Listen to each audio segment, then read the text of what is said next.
السلام علیکم ورحمۃ اللہ وبرکاتہ۔ محترم ناظرین، خلافت عباسیہ کا ایک خلیفہ ہارون رشید گزرا ہے۔ اس نے ایک بار حج کا ارادہ کیا۔ وزیر سے کہا مجھے کسی ایک ایسے آدمی کے پاس لے چلو جس سے میں کچھ پوچھوں۔ وزیر ہارون رشید کو خواجہ فضیل بن ایاز کے پاس لے گیا۔ خواجہ فضیل بن ایاز نے ہارون رشید سے فرمایا، حضرت عمر بن عبدالعزیز کو جب خلافت ملی تو انہوں نے صالحین کو بلایا اور کہا میں اس بلا میں مبتلا ہو گیا ہوں، آپ لوگ مجھے مشورہ دیں۔ پس حضرت عمر بن عبدالعزیز نے خلافت کو بلا سمجھا اور تم لوگ اسے نعمت سمجھتے ہو۔ اس پر ہارون رشید رونے لگا۔ وزیر نے کہا امیر المومنین پر رحم کھائیے۔ خواجہ فضیل بن ایاز نے فرمایا تم لوگ قتل کرتے ہو اور میں مہربانی بھی نہ کروں، یعنی نصیحت بھی نہ کروں۔ یہ سن کر ہارون رشید عرض کیا کہ اللہ آپ پر رحم فرمائے، مجھے اور زیادہ نصیحت فرمائیے، اور فرمایا اے حسین چہرے والے، قیامت کے دن اللہ تم سے رعایا کے بارے میں سوال کرے گا۔ اگر ہو سکے تو اس خوبصورت چہرے کو جہنم کی آگ سے بچا لو۔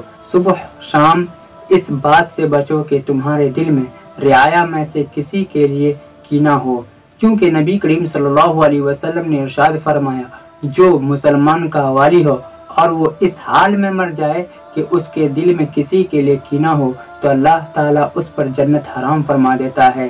اس پر ہارون رشید پھر رونے لگا اور پوچھا کیا آپ پر کسی کا قرض ہے؟ فرمایا ہاں، مجھ پر اللہ کا قرض ہے جس پر اس نے مجھ پر ابھی تک مواخذہ نہیں کیا ہے، اگر وہ مجھ سے مواخذہ کر لے تو میرے لیے بڑی تباہی ہے۔ آخر میں ہارون رشید آپ کی خدمت میں 1000 دینار کی تھیلی پیش کی۔ اس پر حضرت فضیل بن ایاز نے فرمایا سبحان اللہ، میں تجھ کو نجات کا طریقہ بتا رہا ہوں اور تو مجھے اس قسم کی آزمائش میں مبتلا کر رہا ہے۔ یہی وہ صوفیہ کی انسانی تعلیم ہے جن پر عمل کر کے ہر آدمی انسان بن سکتا ہے۔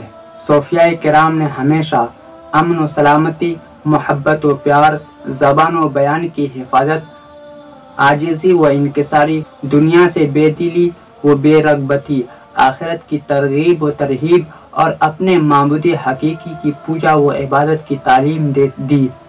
دلوں کو فتح کرنے کے لیے یہی ان کا کل سامان حیات تھا۔ السلام علیکم ورحمۃ اللہ وبرکاتہ۔ اللهم صل على سيدنا ومولانا محمد، اللهم صل على سيدنا ومولانا محمد، اللهم صل على سيدنا ومولانا محمد۔